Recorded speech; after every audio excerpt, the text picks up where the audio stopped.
Hello friends, welcome back to my channel SKD stitching and soap making. Friends, இன்றைக்கி நான் வீடியோவில் உங்களோட share பண்ண போகிறது என்னோடய சேனலில் லாஸ்ட்டு வீடியோவில் குப்பைமேனி சோப்பு நம்ம தயார் பண்ணியிருந்தோம். அந்த சோப்போட தொடர்ச்சி தான் இந்த வீடியோ. அந்த வீடியோ பார்க்காதவங்க அந்த வீடியோ பார்த்துட்டு இந்த வீடியோ பாருங்கள். கண்டிப்பாக உங்களுக்கு ரொம்ப யூஸ்ஃபுல்லாக இருக்கும். அது மட்டும் இல்லை, என்னோடய சேனலை இப்போ தான் நீங்கள் ஃபஸ்ட் டைம் பார்க்குறீங்க அப்படின்னா மறக்காமல் என்னோடய சேனலை சப்ஸ்கிரைப் பண்ணுங்கள். கூடவே பெல் பட்டன் வரும், அதையும் கிளிக் பண்ணுங்கள். வாங்க வீடியோக்குள்ளே போகலாம். ஃப்ரெண்ட்ஸ், நம்ம மோல்டில் சோப்பை ஊற்றின பிறகு மோல்டுலேருந்து சோப்பை எடுக்கிறப்ப ரொம்ப கவனமாக நம்ம எடுக்கணும். மேலே நம்மளுக்கு காஞ்ச மாதிரி தான் இருக்கும், ஆனால் உள் சைடு எல்லாமே ஈரப்பதத்தோடு தான் இருக்கும். சோப்பு நம்மளுக்கு நல்லா செட் ஆகி கொஞ்சம் காஞ்சிருச்சு அப்படின்னா இந்த மாதிரி மோல்டில் நம்மளுக்கு பார்க்குறப்பே தெரிஞ்சிடும். சோப்பு மட்டும் நம்மளுக்கு மோல்டுலேருந்து லைட்டாக தனியாக பிரிஞ்சு இருக்கிற மாதிரி தெரியும். இல்லைன்னா இந்த மாதிரி நம்மளுக்கு எடுக்க வராது. அதனால் நம்ம ஃபஸ்ட்டு ஒவ்வொரு சோப்பையுமே நம்ம மோல்டுலேருந்து எடுக்கிறதுக்கு முன்னாடி செக் பண்ணிக்கலாம்.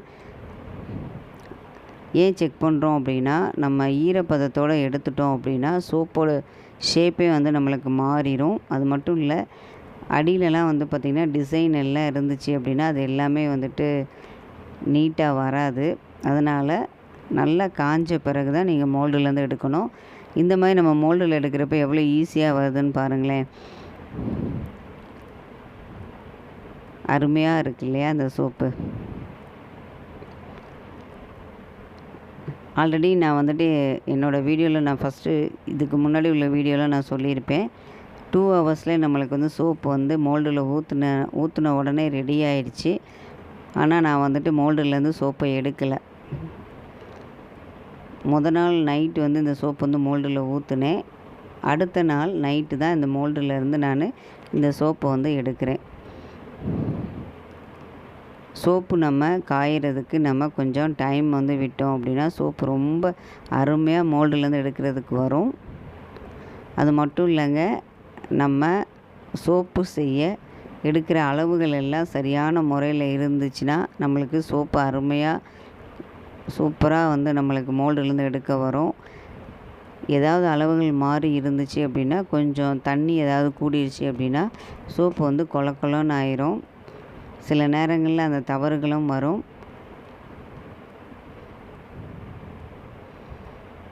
ஓகே, இப்போ இன்னும் 2 சோப்பு தான் இருக்குது. அதே மோல்டுலேருந்து எடுத்துடலாம். ஃப்ரெண்ட்ஸ், குப்பைமேனி சோப்பு ரொம்ப ஒரு அருமையான சோப்பு. இந்த சோப்பு நம்ம எதுக்காண்டி யூஸ் பண்ணுறோம் அப்படின்னா, தேம்பல், அதுக்கப்புறம் பூச்சிக்கடி இருந்துச்சு அப்படின்னா அதுக்கப்புறம் உடம்புல கை காலில் பார்த்திங்கன்னா கருப்பு கருப்பாக நம்மளுக்கு பூச்சிக்கடினால் ஏதாவது பிளாக் டாட்ஸ் இருந்துச்சு அப்படின்னா இந்த சோப்பு நம்ம யூஸ் பண்ணுறப்ப அது எல்லாத்தையுமே கிளியர் பண்ணும். ஒரு அருமையான சோப்பு இந்த சோப்பு. இப்போ இந்த மோல்டுலேருந்து இந்த சோப்பு நான் எடுக்கலான்னு பார்த்தேன். ஆனால் சோப்பு காயலை பாருங்களேன். சுத்தமாக இந்த சைட்லலாம் நீட்டாக வரலை. அது போக மோல்டுலையுமே நம்மளுக்கு ஒட்டி தான் இருக்குது. அப்போ இந்த சோப்பை நம்ம இன்னும் ஒரு 1 டே கழித்து மோல்டுலேருந்து எடுக்கலாம். இந்த மாதிரி நம்ம மோல்டில் எடுக்கிறப்ப நம்ம செக் பண்ணிவிட்டு தான் மோல்டுலேருந்து சோப்பு எடுக்கணும், எல்லா சோப்பையும். அதே மாதிரி இன்னொரு மோல்டுலேயும் நான் பார்த்தேன் பாருங்கள்.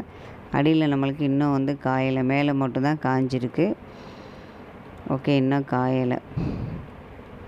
இதை நம்ம நாளைக்கு எடுத்துடலாம். சின்ன மோல்டில் ஊற்றின சோப்பு எல்லாத்தையுமே. அதுக்கப்புறம் நம்ம பூ டிசைனில் மோல்டில் ஊற்றி வச்சுருந்தோம் இல்லையா, அதையும் இப்போ நம்ம மோல்டுலேருந்து சோப்பு எடுத்துடலாம். நல்லா காஞ்சி இருந்துச்சு அப்படின்னா நம்மளுக்கு இந்த மாதிரி அருமையாக வரும் சோப்பு.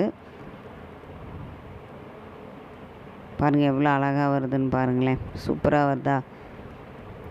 டிசைனும் பாருங்கள், நம்மளுக்கு இந்த மோல்டில் இருக்கிற டிசைன் அப்படியே வந்திருக்கு. இந்த சோப்பையுமே நம்ம எடுக்கிறப்ப கொஞ்சம் கவனமாக தான் எடுக்கணும். மேலே காஞ்சிருக்கும், ஆனால் அடியில் ஈரப்பதமாக தான் இருக்கும்.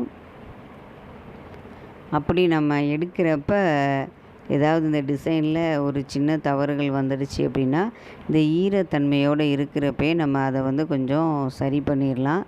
காஞ்சிடுச்சு அப்படின்னா நம்மளால் அதை சரி பண்ண முடியாது. மேலேயுமே நம்மளுக்கு நல்ல ஒரு எண்ணெய் பிசுபிசுத்தன்மை லைட்டாக இருக்குது. ஓகே, இதையும் எடுத்துடலாம். பூ டிசைனில் இருக்கிற இந்த 6 சோப்புமே நம்மளுக்கு அருமையாக வந்திருக்கு. இன்னும் நம்ம 2 மோல்டுலேருந்து சோப்பு வந்து எடுக்கலை. அதை நான் வந்துட்டு நாளைக்கு தான் எடுக்க போகிறேன். அழகான பூ டிசைனில் உள்ள குப்பைமேனி சோப்பு ரெடி ஆயிடுச்சு. இது இன்னும் நம்ம 38 நாள் நம்ம இதை காய வைக்கணும். இப்போ இந்த மாதிரி டிசைன் நம்மளுக்கு வந்துட்டு ஏதாவது கொஞ்சம் எடுக்கிறப்ப லைட்டாக வந்து ஏதாவது ஷேக் ஆகிடுச்சி அப்படின்னா அதை நம்ம லைட்டாக ஈரப்பதத்தோடு இருக்கிறப்பே இதை வந்து நம்ம சரி பண்ணிட்டோம் டிசைனை அப்படின்னா சோப்பு ரொம்ப அருமையாக இருக்கும். ஃப்ரெண்ட்ஸ், டீமோல்டு பண்ணுறது நம்மளுக்கு ரொம்பவே ஈஸி தான் சோப்பை. ஆனால் கவனமாக நம்ம வந்து பண்ணணும். அவசரப்பட்டு மோல்டுலேருந்து சோப்பை எடுத்துடக்கூடாது. அப்படி எடுத்துட்டோம் அப்படின்னா சோப்போட ஷேப்பு அதுக்கப்புறம் டிசைன்ஸ் எல்லாமே கொஞ்சம் சேஞ்ச் ஆகிரும். அதனால் நல்லா காஞ்ச பிறகு தான் நம்ம சோப்பை வந்து எடுக்கணும். நம்ம கோல்டு ப்ராசஸ் மெத்தடில் சோப்பு வந்து பண்ணுறனால இந்த சோப்பை வந்துட்டு 30 நாள் கழித்து தான் நம்ம வந்துட்டு பேக்கிங் அந்த மாதிரி வந்து பண்ணிக்கலாம். ஆனால் சேல்ஸ் பண்ணுறது வந்து 40 டேஸ் அல்லது 45 டேஸ்க்கு அப்புறம் நம்ம வந்து சேல்ஸ் பண்ணலாம். ஆனால் இந்த சோப்பு வந்து எல்லாமே என்னோடய யூஸ்க்கு தான் நான் வந்து பண்ணியிருக்கேன். ஏன்னா நம்ம வந்துட்டு ஒன் டைம் வந்து சோப்பு வந்து தயார் பண்ணோம் அப்படின்னா இதை ஒரு 3 months நம்ம வந்து பயன்படுத்திக்கலாம். அருமையான சோப்பு குப்பைமேனி சோப்பு. இந்த வீடியோ பிடிச்சிருந்துச்சின்னா மறக்காமல் லைக் பண்ணுங்கள், ஷேர் பண்ணுங்கள், கமெண்ட்ஸ் கொடுங்க. உங்களை நான் அடுத்த வீடியோவில் சந்திக்கிறேன். பாய்.